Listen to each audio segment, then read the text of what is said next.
And welcome in to Look Around the Confederation here on SCV Chat. I'm your host this evening, John Blankenship, sitting in for Moose, who is working behind the scenes tonight to help us some of the graphics tonight. We'll have a special guest on with us here in just a little while, Mr. Forrest Daws, who is currently the Mississippi Division Commander, who is going to be seeking the office of Army of Tennessee Councilman. And we'll be talking with Forrest here in just a little bit. We have some questions lined up for him tonight as he seeks that office at the National Reunion in July in Lexington, Kentucky. We'll have those questions, and maybe we'll even get a few questions in from the audience tonight. Let me thank you first for joining us on this Thursday evening. It's March the 19th. Hope you've had a wonderful and blessed day here in West Tennessee. It has been gorgeous weather. Springtime officially coming in. I believe it's tomorrow and this weekend, and loving this spring weather. But we'll start out this evening, of course, with our show disclaimer. Of course, the views and opinions you hear on this broadcast are solely our own and not those of the SCV, its GEC, or any divisions, brigades, camps, or the other parts of our organization. Solely our opinions tonight, and we do thank you for being with us this evening. Hello to all those that are joining us in the chat tonight. We've got several things to talk about. It's going to be a busy evening. We've got some news segments to go through, some other things that have been happening around the Confederation and activities that have been sent in to us, and we'll go over some of those this evening. So we are glad you are here with us, and just kind of taking a quick glance through the chat here of those that are on with us tonight. I see folks from all states around the Confederation this evening, and a big hello to you. But we don't want to spend too much time there. We won't get all those comments as we do on Tuesday night on the screen. But again, thank you for being here with us. And we're going to go through some of the events and start out, of course, with some news and activities this hour that have been going on around the Confederation and things that are to come. And let's start out with a few of those news items that have been sent into us. We'll start out with this one here. This is in Carthage, Missouri. This is going to be the annual reunion of the Missouri SCV Division, and also the Missouri Society of the Military Order of Stars and Bars. Their event is coming up, I believe that's next. Is that next weekend? Yeah, that's going to be next weekend, March the 27th and 28th in Carthage there. Going to be a good weekend. So make your plans there. If you'd like to register, of course, you can see that on the screen. MissouriSCV.org is the website. You can go and get all your hotel information, registration information, and we hope the guys up in Missouri have a great reunion. Also, this one here sent in to us tonight, the Army of the Trans-Mississippi having their ATM field day on the battlefield. That will be coming up a little ways down the road, about a month from now, on Saturday, April the 18th. So there's going to be a good day of speakers and food and music and games, and we always love good fellowship. So you see all the details about that event coming up. Again, you can just search on social media there, and you will find out all the details about it. Mansfield Battlefield Park in Louisiana. That's going to be a good event coming up here about a month from now. Also, the Tennessee Division Reunion. You heard us on Tennessee Tuesday this week. Commander Mike Beck was with us to talk about the annual reunion in Tennessee, which is coming up a month from now on April the 17th and 18th. We did learn that they've extended that deadline till the end of March to get your registration in. If you would still like to come, it's a one cost for everything that's happening over the weekend. Of course, there will be a get-together on Friday night, the business meeting on Saturday, and then a monument dedication, which will take place at the General Longstreet Museum. The guy at the Bradford Rose Camp and the Sam Davis UDC have been working on that for several years, and that monument is being erected there at the Longstreet Museum. So that will be happening on Saturday afternoon of the reunion. Of course, a banquet on Saturday night. You see that registration form on your screen. If you would like to come to the Tennessee Division Reunion, you can go to TennesseeSCV.org, and there you will find all the details of registration information that you need. Let's also see there's some other ones here to mention. The 2026 National Chaplains Conference registration. I know several folks already that have registered for this event. So if you haven't done so, you need to jump right on in and get that done. Again, you see the details. It will be at Elm Springs at the SCV International Headquarters in Columbia. Again, there's the details on March the 28th. It's going to be a good event. So make sure you send your chaplain from your camp, your brigade, or your division. Of course, it's $25 there per attendee. a good event. If you've never been to one of those, I believe you will thoroughly enjoy it. And our Tennessee Division chaplain, I know, is going. So that's a good event. Make your plans to be there. Still a little time left to do that, as that's coming up next weekend. Also, one that's coming up this Saturday, being hosted by the Highland Brigade of the Tennessee Division. Commander Mike Dunn of the Dillard Judd Camp in Cookeville, along with Brigade Commander Jimmy Vinson, helping organize this event. It's the second annual General Patrick Claiborne and St. Patrick Dinner. It's this Saturday, March the 21st in Monterey. That will be at 6 p.m.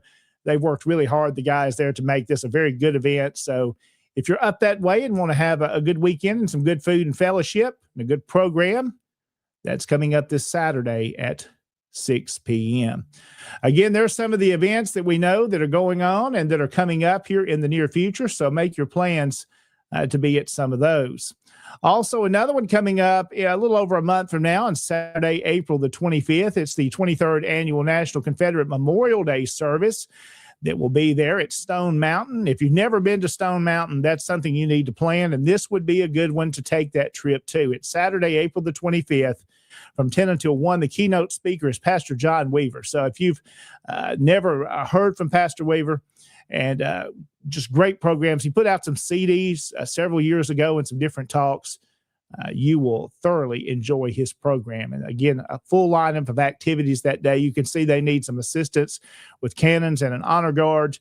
Again, you can reach out to the division commander there, Tim Pilgrim, at 404-456-3393. You can also search that on social media, and you'll find more details about the big event at Stone Mountain. That's coming up on April the 25th. So lots of events going on. Here's another one, the Arkansas Division having their reunion, which is coming up on Friday, April the 24th and Saturday, April the 25th. So make your plans to be at the Arkansas Division's reunion. I know they do a good job in Arkansas to put together a nice reunion and hosting two of these division reunions in Tennessee. Now, I know all the work that goes into that to make that successful. So if you're able to support your division's reunion, I encourage you, if you're a first-time goer, long-time goer, continue to go to those and support those great events. And that's the Arkansas Division reunion coming up. You see the contact information there on the screen. If you would like more information or to get your registration form, you'll be able to get that in. So there's a look at some of our news headlines as we go ahead and kick off with events here on the Look Around the Confederation. Coming up in just a little bit, we'll be talking with Forrest Daws, who is currently the Mississippi Division Commander. He serves in that role, and he is going to be seeking a new position in the Army level, in the Army of Tennessee, as the councilman, and we'll bring him on the General Executive Council, and we'll be talking with him here in just a little while. We've got some questions lined up tonight to talk to Forrest about. We'll be asking, and maybe even take a few of those in the comments. So we do thank you for watching this evening. Hello to several folks that are now coming on, a good audience tonight. So again, it's good to be along with you this evening. Hope you've had a good week so far. Well, let's go ahead and jump into a few more things that have been happening. And my moose is helping me in the background. He's going to give you the details on the screen as we drop up these first photographs here. This is SCV Camp 1671. There they went and did a cemetery cleanup at Double Springs Cemetery. You can see some of the work that's been done there. And, of course, displaying the flag. Appreciate the guys there and sending that photograph in and the good work that they're doing there. Love folks that are getting out and doing cemetery cleanings and maintaining our ancestors' graves. So a shout out to those guys at Camp 1671. Also next here, you see some of our guys up here in Tennessee that I know well. The General Hatton Camp in Lebanon sponsored a recruiting table this past weekend at the Wilson County Fairgrounds. There you see David Daniels on the left. He's our Tennessee Division genealogist. Lieutenant Commander Rich Garcia in the center, and Commander Tom Wood of the General Hatton Camp. So we appreciate them and their work they're doing in recruiting. Also, next here, we have this one here, another one from the General Hatton Camp. They had their turkey shoot in March, another successful event. And you see some of those guys there getting ready for their turkey shoot. They do a great job at the Hatton Camp, another successful event. And continue along with this next photograph here, also from the General Hatton Camp. As you can tell, Tom Wood and his guys, Chuck Roydhouse and them, all very, very busy. Over 50 people in attendance you see there in that photograph from their McLemore Brigade dinner that was held in Lebanon. Jason Boshears, past Commander-in-Chief, was the keynote speaker. And if you've never heard Jason speak on General Claiborne, which is one of his folks he really looks up to, you missed a good one. So there was another good event. Also here, you see this group of gentlemen here, the Private William Riley Milton Camp 741 of Lake County, Florida, attended the Major General Breckinridge Camp in Oxford, Florida, their annual Lee Jackson event. Commander-in-Chief Donnie Kennedy there was the guest speaker. And then you see some of the members of the camp there in the photograph with the flag. So appreciate them sending that in to us as well. And one more we have to share with you tonight that has been sent in. Again, there's Commander-in-Chief Donnie Kennedy, Dr. John Fleming, the Louisiana Secretary of the Treasury and candidate for United States Senate from Louisiana, and John McKinney, the adjutant of the Ward SCV camp there. They're pictured together in an event. So appreciate them sending in that event as well. Dr. Fleming assured everyone you see here he would not vote with the woke liberals. We like that. We want somebody that's going to stand for our monuments and protect them. So we appreciate his effort in standing up there as well. So if you want to send in events, Moose, you want to drop up that email address. If you have something going on in your camp and you would like it on Look Around Confederation, again, that email address we'll put on the screen here for you in just a moment. And we'll be sure to share that with you again, where you can send your videos, you can send photographs, scvyouthoutreach@gmail.com. And Moose will get that lined up and get it on the show for you. So make sure you send those events. That's how you get them on here and promote what your camp or your brigade or division is doing, by sending those in to us, and we'll make sure that gets out for you to see, and other camps and the audience as it is growing here on SCV Chat. It's important you send that information to us. We want to promote what you are doing. So there's some news and activities that have been happening around the Confederation. And Moose, you may want to jump on with us here. I know you wanted to jump on before our first break, and I think you wanted to talk a little bit tonight. I know you're looking your best this evening. John, you just have to find a guy when he looks the worst during the week. Wasn't expected to be on. I'm in the chat. I got some work aside me, and you just call me into action. Well, I guess this is a receipt for doing it to you so many times. Thank you for hosting tonight.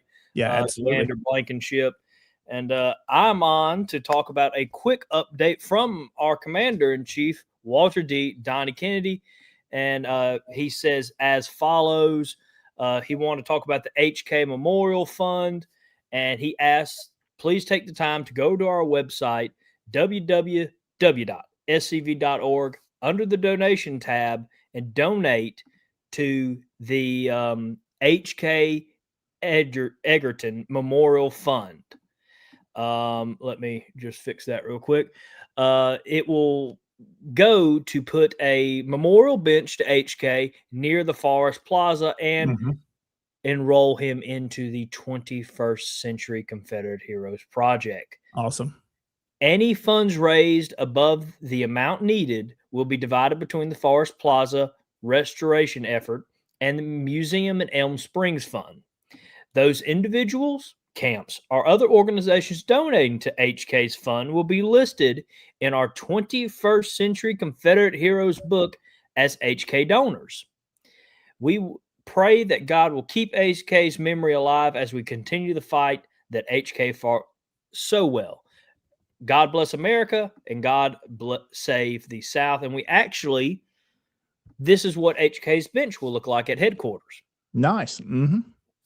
So it is a beautiful, it will be a beautiful bench, and we are asking that everybody please donate to this fund so we can put up this bench in honor of HK, who did so much to honor our ancestors. Yep. Now, coming up in May, we have a big event at headquarters. I've heard of it. It's called the Pilgrimage. Yeah. It is our homecoming event. It's kind of the National SCV's Confederate Memorial Day service. It's all those great things rolled into one event that we have just labeled as the Pilgrimage. Thank you, John. There's the graphic about it. There's all the details you need to know. You surprised me so hard because I've never had someone help me produce on the show. So seeing that popped up. See, we can work together like that. But as always, the first weekend in May, we'll be celebrating our National SCV Confederate Memorial Day service, homecoming, and pilgrimage to the general headquarters of the Sons of Confederate Veterans. Join us on May 2nd as we celebrate Confederate history. We will also be dedicating a World War I monument to 4 Tennessee soldiers who gave their full measure of service to Tennessee and the United States during the war. Like so many officers and enlisted men of the South, they had ancestors who fought during the war for Southern independence. This World War I monument was a part of Forrest Park/Plaza that was from Memphis and given to the Sons of Confederate Veterans. The monument will be flanked by a flagpole flying the Tennessee flag, and a plaque explaining where this monument came from and why is it being displayed at headquarters. Also, during the pilgrimage, they will be dedicating the H.K. Egerton Memorial Bench, and they ask you bring flower tributes, chairs, and picnic baskets. That's a new one. Yeah. And enjoy your time at your headquarters. Of course, it starts off at 11 a.m. You can see the Master of Ceremonies will be our very own Walter D. Donnie Kennedy, Commander-in-Chief. And I have heard our keynote speaker before. She's a member of the UDC. She's an archivist. Excellent, Moose. She is an excellent speaker. Phenomenal.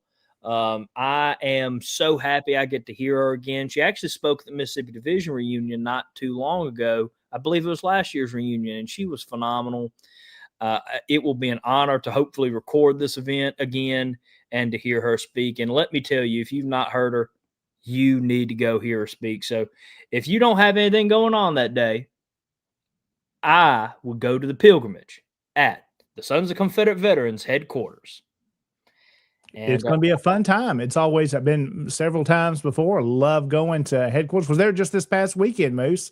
Of course, they had the Sam Watkins Book Festival. Brought about 40 books home. You see a couple of them here behind me on the table. Brought some stuff home, filled a bag up for $40, and you got some back there too. Look at there. There's books back there too. Yeah, well, that was a trick by Adam's lady. That's going to get me shot at reunion, mind you, that joke. But she sold me the Civil War narrative by Shelby Foote, all 3 volumes. She was very nice. She gave me a discount. And just want to remind everybody to please go up to Kayla Southern and just tell her thank you and that Harrison loves you, and do not treat Harrison badly and put him be real nice to moving furniture. Moose, you mentioned the copy of the Civil War there from Shelby Foote. I have a full set of those too, but mine are something special. Mine are autographed by him, and he autographed them for me. I came to him and met him in Memphis several years ago before he passed away, and that's a pretty prized possession. So they could be yours for the right price. I mean, I'm not saying I have to have them forever. So if the price is right. Hey, if you ever think about selling them, I know I almost paid $800 for an edition that he signed. So you'll come to the right person. I have faith in you. Yeah, Shelby Foote's a great one, and it was an honor to meet him. Met him a couple of times, and I love listening to him talk, that good, true Southern gentleman voice. Just listen to him talk for hours, and just his knowledge and wisdom. Great. He's great. He's, of course, one of my idols when it comes to historian work. I have a 3-hour interview of his on my phone saved at all times, just so whenever I can listen to him, I can. I have a couple of his interviews saved on my phone.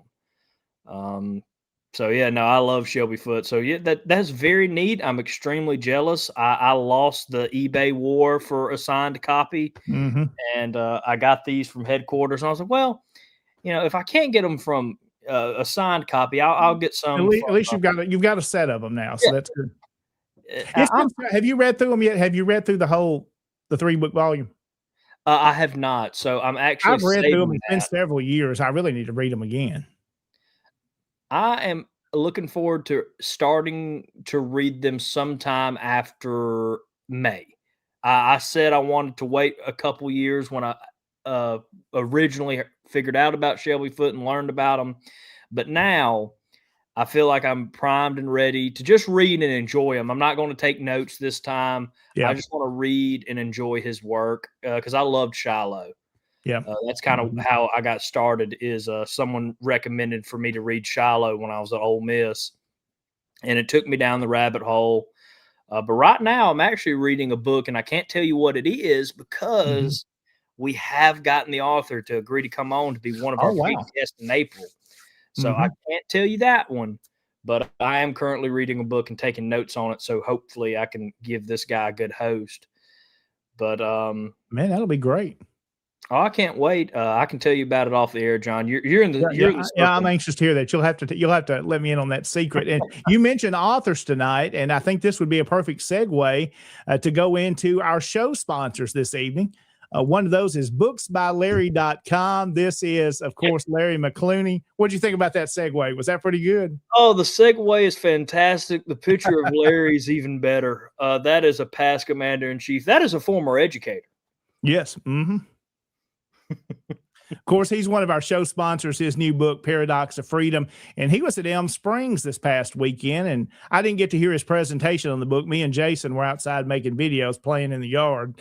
But I heard him in there from the distance, and I know he does a great presentation. And he had, of course, the book there you see on the screen for sale. Also, a shout out to Dr. Chris Cummings. Of course, I got to meet Dr. Cummings several years ago in Jackson when he was up this way, a great doctor. And as we know, he specializes in knee pain, Moose. So if you're experiencing that, as I've got, will be 44 in April, and I'm experiencing the knee pain, the arthritis, and that type of stuff. If you're dealing with knee issues, pain issues, and any other medical issues, you can reach out to him. Modern Medicine with Southern Hospitality, and he is stationed in Oxford. So go see Dr. Cummings, and we appreciate his sponsorship. Also, 31st Regiment Engraving tonight is one of our show sponsors this evening. Of course, you see on the screen some of the products that they make and sell. You can reach out to them by visiting their website, which is 31stregengraving.com.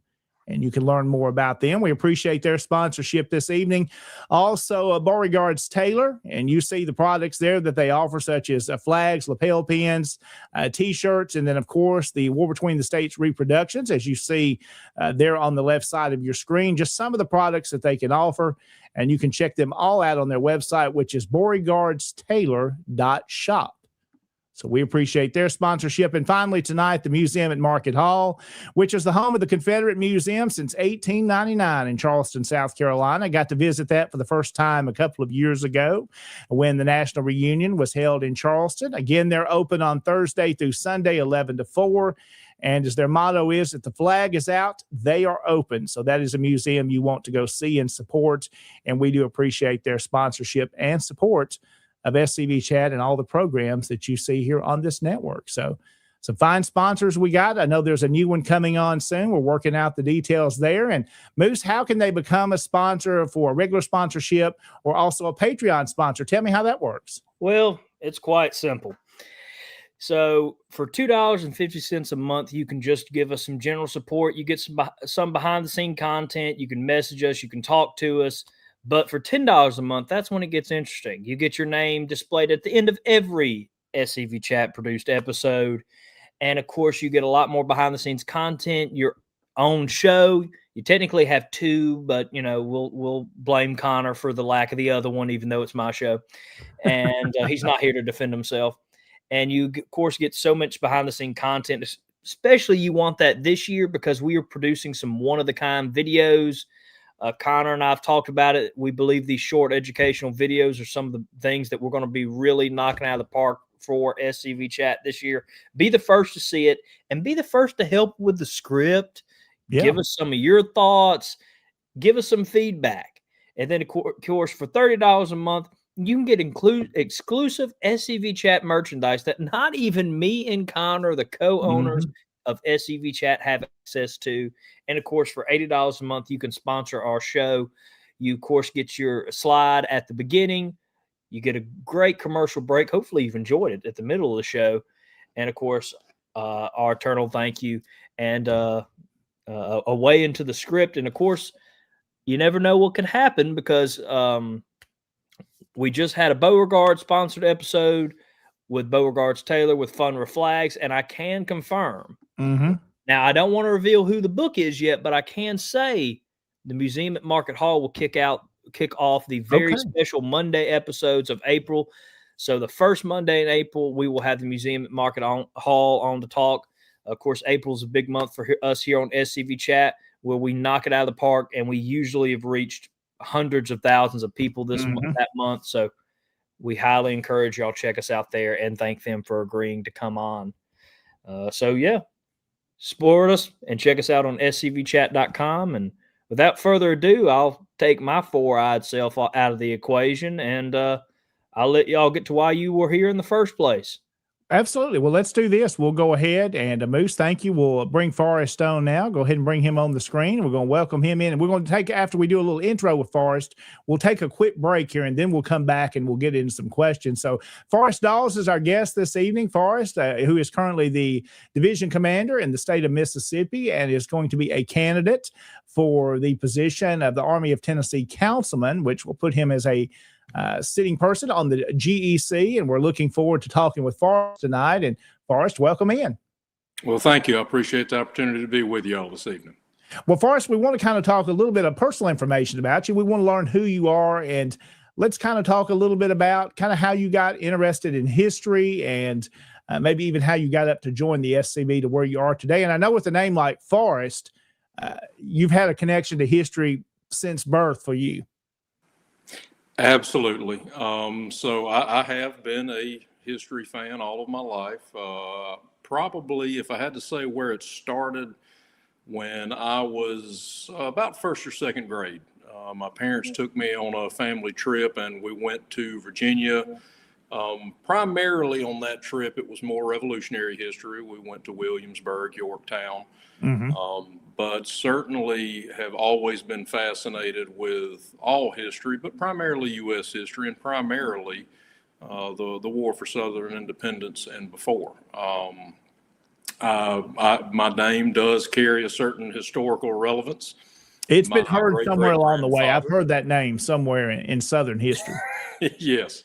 So my great-great-grandfather was with the 10th Alabama Cavalry, and he actually fought under Forrest at the Battle of Sulphur Creek Trestle, just north of Athens, Alabama. And he was actually captured in December of '64 and died at Camp Chase, Ohio, the following March. And so my grandmother, that would have been her grandfather, sure, always remembered that and named my father Forrest. Oh, wow. And then my father named me Forrest, and now my son is named Forrest. So we have 3 generations of Forrest in our family, and all because my grandfather rode with a general. So you mentioned your grandmother and talking about which would have been her grandfather. Did she know him, or was he already gone when? She did not. So he, as I said, died in March of '65, and his son actually never knew him. Never got a chance to meet him. He left during the war and survived from wounds, but contracted disease at Camp Chase and succumbed to that. And actually, I've been looking for years and finally found that out. It's always been a mystery. There wasn't a whole lot of information. Yeah.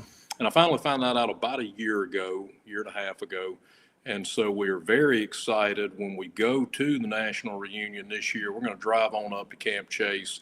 Oh, for wow. the first time in my life, I'll be able to lay eyes on the headstone of my great-great-grandfather.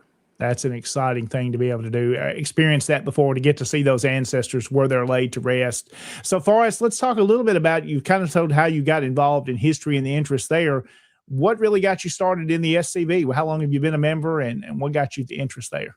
So I've been a member of the Sons of Confederate Veterans for almost 26 years. I've said this, and some people that may have heard a speech that I've given have heard this exact story.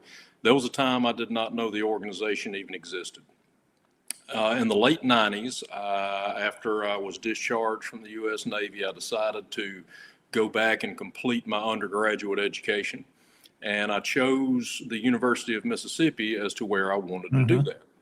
And I was trying to revive my basketball career and get on the team up there and play a little ball and work on my education. And that was the very beginning of the Confederate cleansing that was going on at our once proud flagship university. And Christmas of 1999, I was home for the holidays, and I was standing out in the front yard of my great-grandmother's house talking with a cousin. And I was telling him everything that was going on at Ole Miss, and he could see that I was kind of getting worked up. Mm-hmm. And he looked at me and he said, "You should join the Sons of Confederate Veterans." And I was still kind of fired up, so I looked back at him and fired right back. I said, "What's the Sons of Confederate Veterans?" Yeah, what is that? Mm-hmm. I didn't even know that the organization existed. Yeah. And thankfully, my cousin was also the newly elected camp commander for the local camp in Waynesboro. Mm-hmm. And so when I came back home for spring break, I turned in my application. The camp approved me, and on May 4th, 2000, I received my membership certificate in the Sons of Confederate Veterans. Well, so that's got your interest there. You're now a member at that point. Let's talk a little bit about, before we take our first break, Forrest, and then we're going to get in some questions of what your vision and plans are for the future of the SCV. What are some of the roles that you've kind of held from after you joined? Where have you been in the organization so far? Well, I'll share this story as well. For the longest, for the bulk of my membership, I stayed at the camp level. I was camp commander for almost 20 years.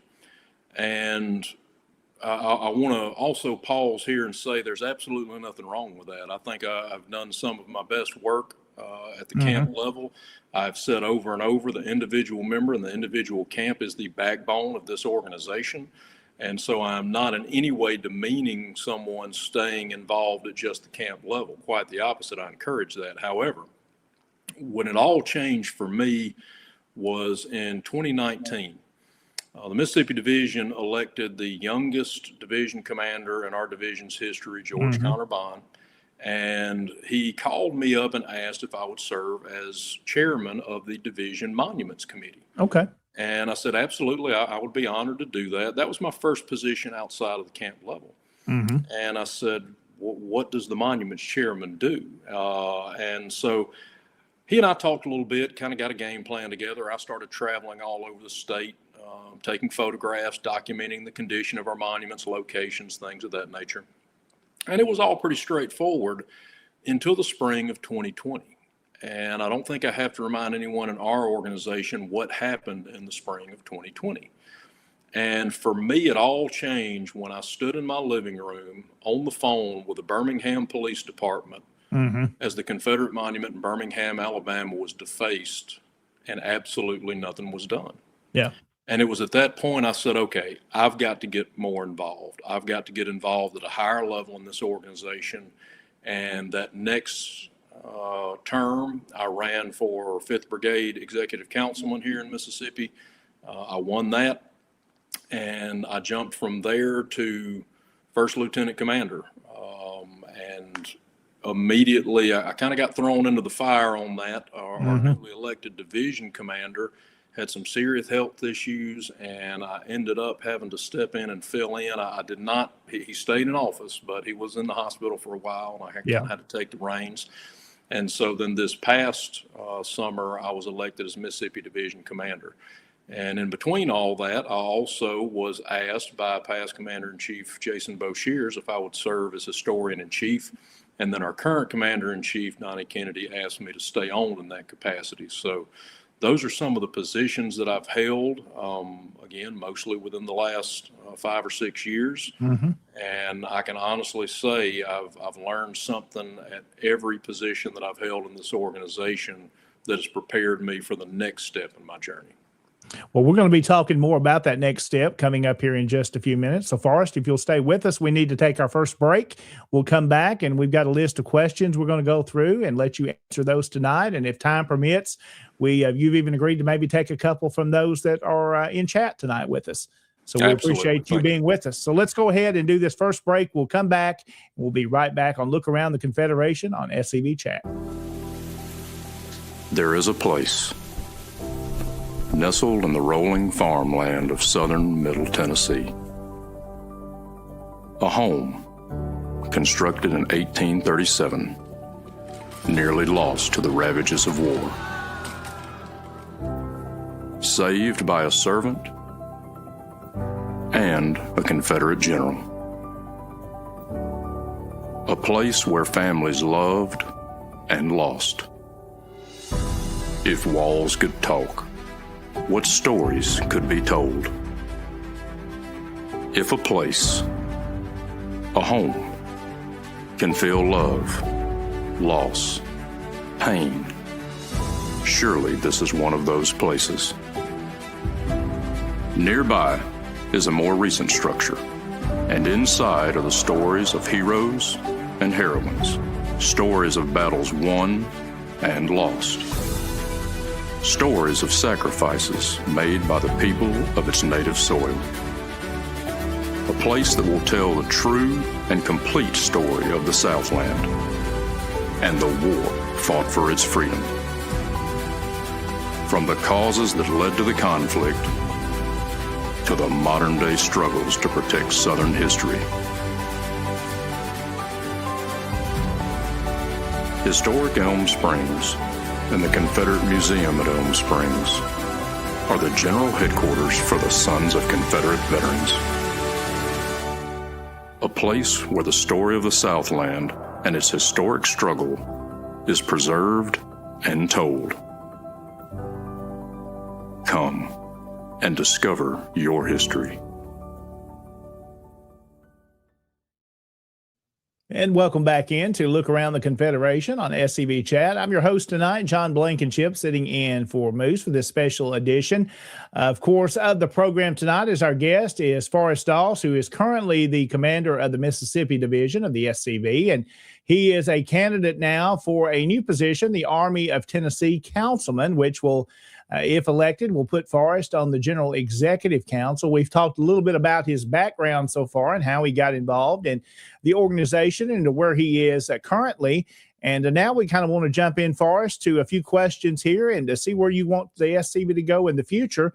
And you've seen a copy of these questions, so we've got that disclosure out there that you've seen the questions, you know what they are, and we'll go through those tonight if that's okay with you. And we'll see where the program leads, and know you've got plenty of time to answer those as you feel led to. Sounds good, John. Thank you. All right, let's jump into our first question so far. It says, what motivated you to run for a position on the GEC or the General Executive Council of the SCV? What was your motivation? Well, I'm going to rewind to that story I said right before the break. Really, for me, this journey started in 2020. And why I'm just now running for the General Executive Council is simple: experience. I spent the last 5 years honing my knowledge of this organization and learning how to navigate it and lead this organization by serving at different positions.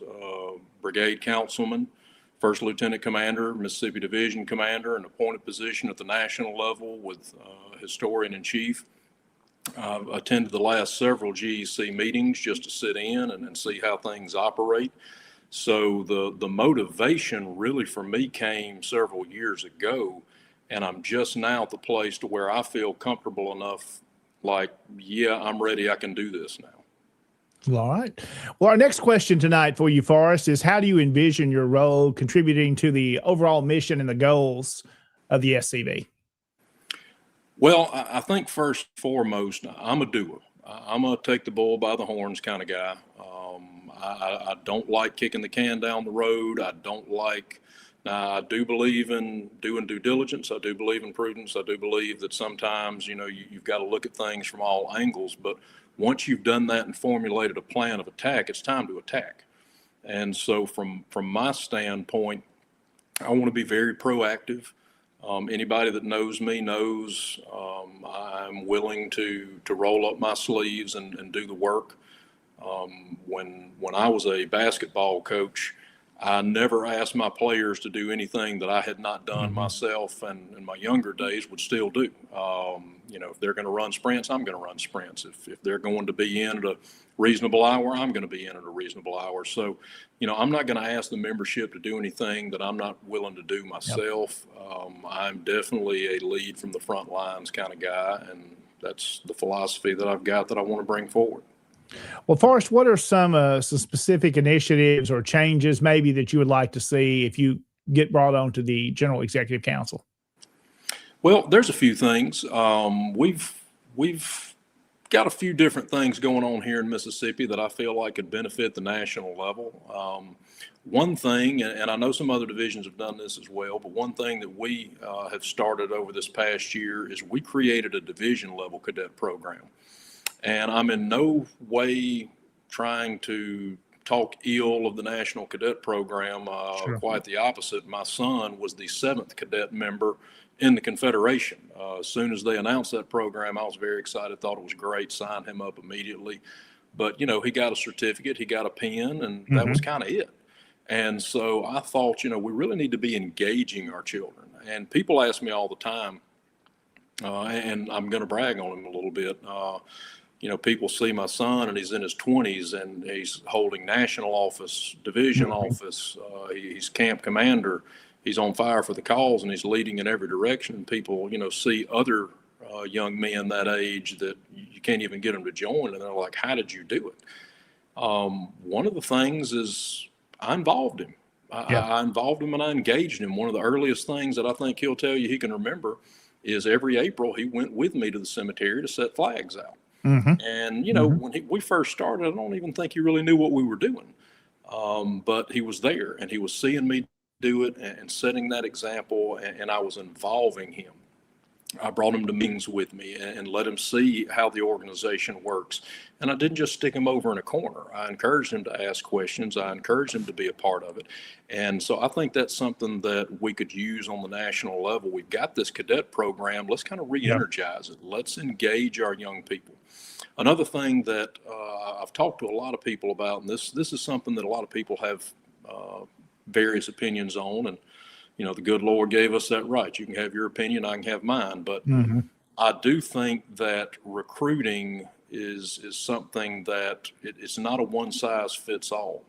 And I'm very much in favor of going after youth and targeting youth with our recruiting. But some people will hear that and they'll misunderstand that. I'm not saying to stop recruiting people in their 40s, 50s, 60s, 70s. I'm just saying that we also need to try to recruit those that are in their teens, 20s, and 30s. And, you know, that's going to mean changing things up. So one thing that I did was I created a separate committee with the Mississippi Division that focuses on recruiting members under the age of 40. And then I allow my normal, the pre-existing recruiting and retention committee to focus on our what I'll call our traditional members, our 40s, 50s, 60s, 70s, and up. And so far that's working for us. We're in the infancy stage, but those are just a couple of things that I think we could benefit from enacting that at the national level. Well, you mentioned recruiting, Forrest, and this kind of leads us into our next question. What are some of the most pressing challenges you see that we have in our organization today, and what could you do to address them? Well, one thing that it doesn't do any good to stick your head in the sand. You know, I've heard a lot of people talk about different ways to go about this, but at the end of the day, right, wrong, or indifferent, we have a public perception problem is what we have. Some people will take great offense. Oh, there's nothing wrong with it. No, there is nothing wrong with it, but don't convince me, convince the people that are our enemies or the people that are scared to join the organization because they don't fully understand who we are and what we do. So I think one of the first things we have to do is go on the offensive with PR campaigns and with getting our message out there of exactly who we are and what we do. Once we start convincing the general public who doesn't really know that we exist, well, you know, really two things, John. One, that we do exist. Yeah. I told a story of my own personal experience in 1999 that I didn't know this organization existed. I would have joined the Sons of Confederate Veterans as a teenager. I didn't know it was an option because I didn't know it existed. So we've got to get our name out there better for one thing. But then two, when we get that name out there, we've got to let people know who we really are and what we're really all about and shed some of the image that the mainstream media is painting us with in that negative light. And when we do those things, I think that's automatically going to transition into easier and better recruiting. Well, Forrest, you mentioned earlier some of your ideas and things you'd like to see happen in the organization. How will you collaborate with other members on the GEC to find those common objectives to work together? You know, I keep coming back to it, and I'm going to poke a little fun at our past commander-in-chief. Larry McClooney always talks about being an educator. Well, I always talk about being an educator as well as a basketball coach. And one thing that always stuck with me, and I'm trying to remember which legend said this, quote that I used a lot, but if you don't worry about who gets the credit, it's amazing what you can get accomplished. Yeah. And I would communicate with the other members of the council, not just twice a year at Elm Springs, but really communicate with them and share ideas and thoughts. And there's been times that I've had an idea and it's been a good idea, but somebody comes in and puts a different spin on it. And I'm like, wow, that's better. Let's go that direction. We have to put our egos aside. First of all, I'm going to step on some toes there, and I'm not calling any names. If the shoe fits, wear it. But we do have to check our egos a little bit and put the organization first. It's not about me. It's not about you. It's about our ancestors, and it's about our mission. And if we check our egos and listen to our compatriots around us, there's some really good ideas. And if we'll all collaborate and then roll up our sleeves and pour our energy into the best possible scenario, I think we're going to see results. And I think what you just talked on there, Forrest, really kind of leads us into our next question. When you look at the broader membership of our entire organization, how do you make sure their perspectives and their views and concerns are brought into the decision-making process on the council? Absolutely. Same principle, larger audience. Just you have to talk and you have to communicate. Now, I will take this opportunity, and this might cost me some votes, but anybody that knows who I am, I'm going to tell it like it is. Good, bad, ugly.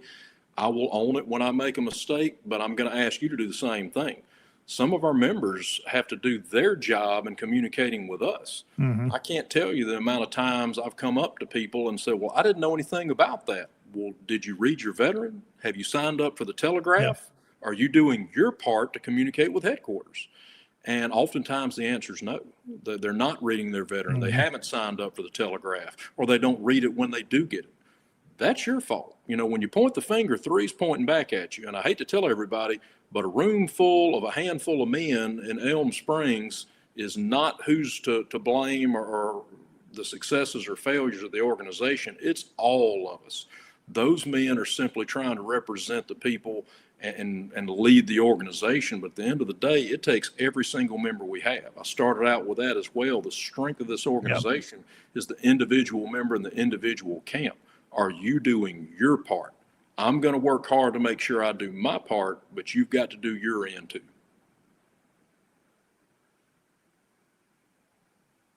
Well, Forrest broke up a little bit there on us. Hope that will jump back in with audio again. Forrest Daws is our guest tonight. CV Chat and Look Around the Confederation. We do appreciate him being here with us tonight. That audio dropped off a moment, so we'll continue. And as soon as he rejoins and comes back on, looks like his video froze up on us tonight. We will jump right back into our questions that we have again for Forrest this evening. Let's go ahead and do this. We'll take a quick break here, and then we will come back and we will finish up our conversation and our interview this evening with Forrest Daws.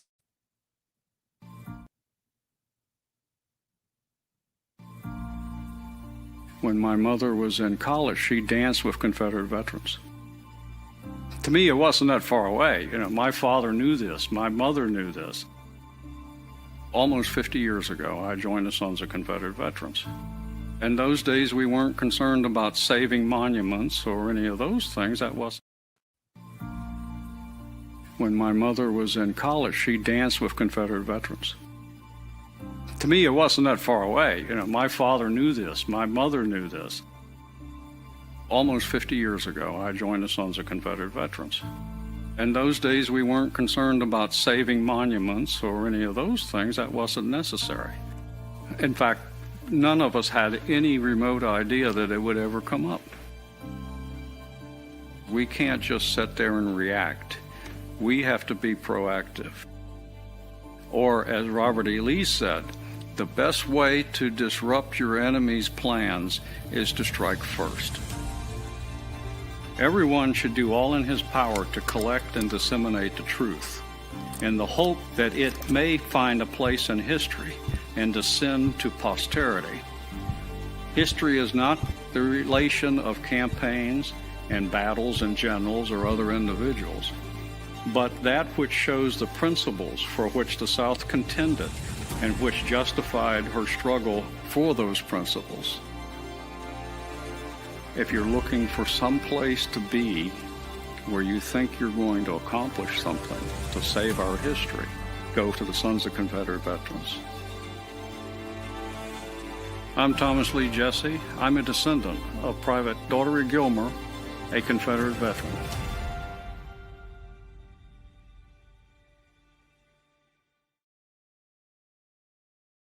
And welcome back in to Look Around the Confederation on this Thursday evening. I'm your host, John Blankenship, sitting in for Moose tonight. Our guest is Forrest Daws, who's currently the Mississippi Division Commander and a candidate for Army of Tennessee Councilman. And we were in our conversation, had a little freeze up of video there, Forrest. So we're going to jump back into our questions here this evening. And you talked a little earlier about when you joined the SCV. It was something that you hadn't heard of. So this next question kind of goes along those lines. When you look at public perception and what people think of our organization, when potential controversies come up and criticisms, how will you handle those? How will you address those? Head on. One thing that I think we need to do, and I'm big on this, and we've all heard this saying before, the days of meet, eat, and retreat have to stop. If all your camp is doing, and I don't mean to criticize, but sure, I am calling it like it is. If all your camp is doing is gathering once a month, listening to a speaker, and then going home into the next month, don't be surprised when we're not really changing public perception. One thing that we can do that we have to do more of is be out in our communities and be active in our communities. Mm-hmm. I'll give you an example. We did the late Mr. Tom Meadows when he came down to Mississippi. I asked him to come down and get a CERT program going for us. Yeah. And we were going to do it at Beauvoir because, hey, we own the cemetery. Nobody's going to bother us. Well, the problem is they had just cleaned the cemetery at Beauvoir. So called an audible and said, let's see if we can go to the Biloxi Cemetery, the city cemetery. And we got permission to do that. And at first, the city was they kind of gritted their teeth. Well, I guess you guys can do that. Mm-hmm. Well, we go and we hold the program there, clean some of the headstones. Fast forward a couple of weeks, we're getting calls. Wow, that looks great. You guys come back anytime.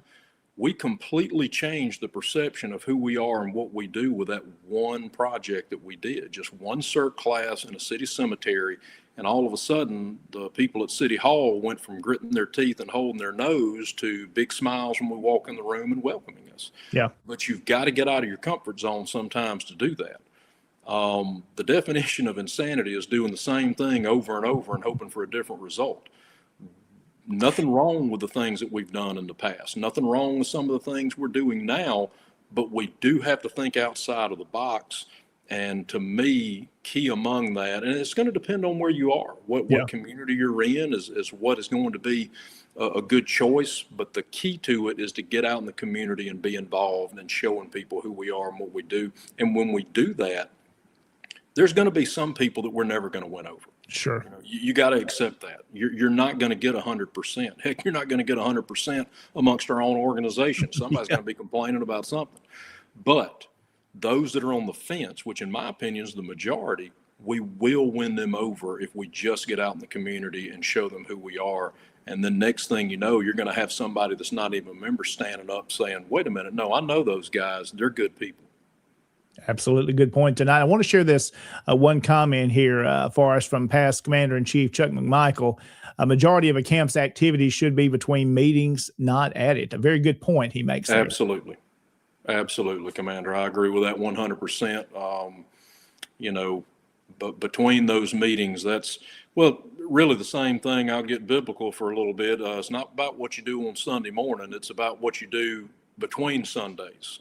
Are you living your life for the Lord, or are you just putting on a coat and tie and carrying a Bible on Sunday mornings? Because if that's all you're doing, I don't think you're doing exactly what the Bible tells us to do. Well, being a good member is the same thing. If you're showing up at a meeting, that's great. But what are you doing between meetings? Yeah. Very good point. Well, the last question I've got for you from our list tonight, Forrest, is as we look ahead down the road for the SCV, and if you're elected, what do you envision some of the key milestones or accomplishments that you would like to happen during your tenure on the council? Well, one thing that I'm fired up about, and we're making some progress, and I want to thank all of the people that have had such a huge part in working toward making this happening. But getting the Forrest Plaza back up at headquarters is something that I would be extremely excited to see happen should I get elected during my tenure in office. That I certainly think goes as a milestone. You know, I never thought, and I think most of the people who've been in the organization 15, 20, 30 years would agree with this.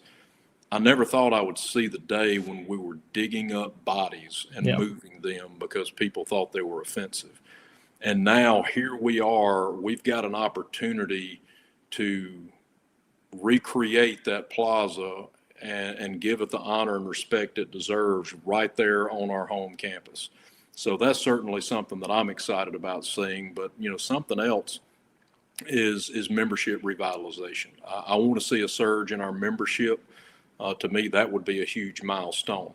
And some people know, a lot of people that know me know this as part of my historian in chief's work. I've been working on a history of the SCV, and a lot of people are surprised. They're hearing the numbers and they get a little depressed. But I'm going to share something with you. And some people know this, but a lot of our membership does not know this.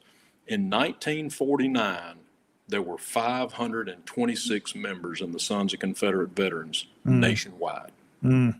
526. We almost folded.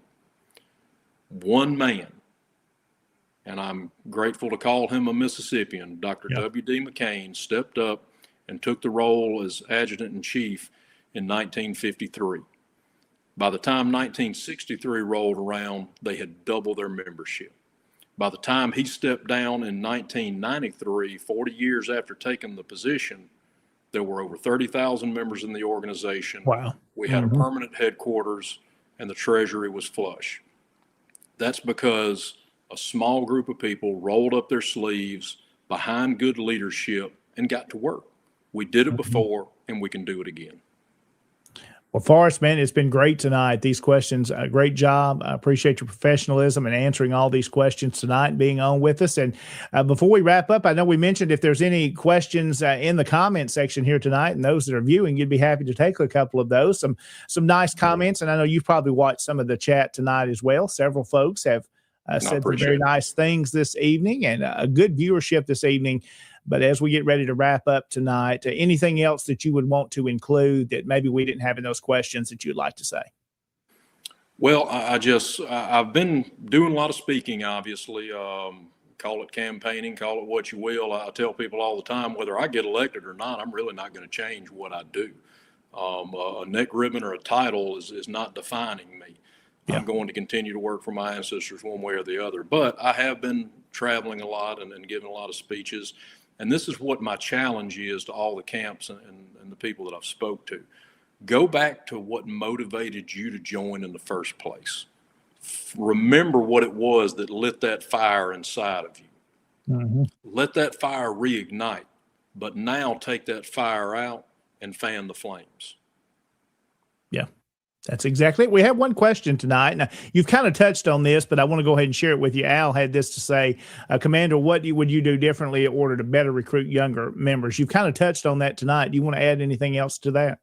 I did. So one thing that we've done here in Mississippi, we split our heritage operations into 3 distinct groups: heritage defense, heritage promotions and education, and heritage legislation. And what he's talking about is going to fall right there in the middle with heritage promotions and education. And one thing that we're trying to do is put an emphasis on social media. A lot of people are not on Facebook. They're not on YouTube. They're not on Instagram or any of these things, but a lot of people are. Yeah. I understand a lot of the older members are like, well, I'm not on that. That's great. We have other things that we can do. But I do think a social media push, videos and clips that capture their attention, that bring them in, as an educator, something that is important is you got to hook your students. You've got to get them interested in what you're talking about, because let's be honest, most kids this day and age are not interested in it. And so you've got to find that quick hitter, that little piece of information, that little hook that's going to get their attention. And then just like fishing, you got to reel them on in. Yeah. And I think the best way to get that information out there is by better utilizing social media. And I think that has to be a top priority. And I commend the current council for finally taking steps to do that a little bit better. If I get elected, I'm definitely going to make sure that we see that through. One more final question tonight that we'll put on the screen here. It's still going along with the same discussion there from Commander Stubblefield here in Tennessee. He said, what's the best way to get youth to join when they're afraid of losing their jobs? That's kind of something we hear, Forrest. Folks say, and not just youth, but adults alike, I'm fearful for my job. If, like we have ags in Tennessee, hey, people, they kind of standoffish. How do we address that? How do we help them to encourage them? It is. Unfortunately, it's something, and a lot of times it's been my experience, a lot of our older members are not very sympathetic with that. And while I understand both sides, there's two sides to everything, I will also say that, you know, if you're 65, 70 years old and you're retired, you probably aren't very worried about it. But if you're a young man in your 20s, 30s, just starting out, you got a family to provide for, yeah, that's something you got to concern yourself with. My suggestion is the same suggestion that my father and most people had when you're dealing with bullies growing up. You got to stand up to them. And at the end of the day, we can't be scared of who we are, and we can't be, if you do, you're going to be running for the rest of your life, you know, and we've all, I think, had that advice dealing with bullies, you know, well, if you give in to them, you'll always be giving in to them. If we give in to people who are trying to shame us for our history and heritage, we'll always be giving in to them. One thing I'm quick to do, my college roommate was an attorney, and you know what? You come at me and you threaten my rights, I'll threaten to sue you real quick. We have to stand up for ourselves. And I would just tell people, while I understand your fears, don't be afraid. Don't give in to fear. Not in this, not in any part of your life. Stand up to them. And when we all stand together and stand behind them, it's going to be okay. And Forrest, I'm glad that discussion was brought up there, that question, or a little comment from me on a personal note. Our SCV license plates that we have in the state of Tennessee, I have one of those on my truck. And of course, I work in a community that's mostly leans liberal, so you know kind of how that feels. There was one African-American gentleman that really had an issue when I was hired for a job here in the city, that I had those tags, which has a SCV logo on it. But I quickly learned, once you stood up to them and said, this is a legal tag in the state of Tennessee, that you can have this. And once this individual said, I may not ever agree with you, John, but once they learned who we were and what we stood for, that what our organization is, it's never been brought up again. That's it. And I would tell people that I would ask you to judge me on my actions, not preconceived notions, not who you think I am, but what you've actually seen me do and say. And that's the same advice that I would give anybody in this situation. Okay, you see that, you want to say that that's what that makes me, but have you seen anything in my demeanor that would allow you to draw that conclusion other than that? Absolutely not, and you're not going to. So you don't judge me, I won't judge you, and in the end, we'll figure it out. Well, Forrest Daws has been our guest this evening. Forrest, I think that's our final questions we've got in the chat tonight. Again, here's what I'm thinking. I'm going to talk your son into this. I think you need to host a show on SCV Chat. I know you've got a great voice and you do a good job at this. I think you need a show. Well, I appreciate that. I will leave that to the professionals, as I say, but I will certainly be happy to jump on and help out from time to time. Absolutely. Well, Forrest, thank you so much for taking time out. I know you're a busy man. You have a lot going. I serve as the Tennessee Division Commander, you over Mississippi. I know we both have busy jobs, a lot going on in our states, and I appreciate you taking time out. And we wish you the best in the upcoming election in July as you're seeking the office of Army of Tennessee Councilman. As the Commander-in-Chief there says, the voice of the South. You do have a great voice, and I think you've got another career there as well. Thank you, Commander, and thank you as well, Commander. Absolutely. Well, thank you so much, Forrest. That's going to wrap it up for this edition of Look Around the Confederation. Again, we appreciate you being with us. Thank you, Moose, for allowing me to come on to fill in tonight as we've had Forrest on. Again, Forrest, thank you so much for answering those questions. And thank you for our viewers tonight that have been with us throughout the program. A good viewership. I ask you to share this video with your camps and with your brigades and in your division. Especially if you're in the Army of Tennessee, you have a chance to hear the candidate tonight to speak and answer questions. And again, Forrest, if they want to reach out to you and they have questions outside of what we talked about tonight, can they do that? Absolutely. I would encourage people to either email or reach out to me on Facebook Messenger, simply because I do have an erratic schedule. A lot of times people will call me and I'll be in the middle of something, but if you email me, forrestsdaws@gmail.com, or reach out to me on Facebook. Forrest S. Daws is my name on that as well. And you can reach out there, and I'll be happy to get back with you as soon as possible and go over any information you'd like. All right, Forrest, thank you so much. As you see tonight going across the bottom of the screen, thank you to our Patreon sponsors this evening and our show sponsors. We couldn't do this without them. We appreciate their support. Again, if you would like to become a Patreon sponsor, you can go to scvchat.com. You'll find all the details there. If you'd like to become a monthly show sponsor, you can also do that. There's many different levels. There's a perfect level where you can fit in to support what we're doing here on SCV Chat. And we want to continue to grow this network. All you've got to do is share these videos, tag folks in them, and let them know. Send them out via email. Send them to the website. There's many different avenues for you to learn more about what we're doing on SCV Chat. And we thank you so much for listening tonight. Have yourself a great rest of this evening. Talk to you on Tuesday. Me and Jason, I think, will be back on Tuesday. So have yourself a great rest of this week, everybody. God bless.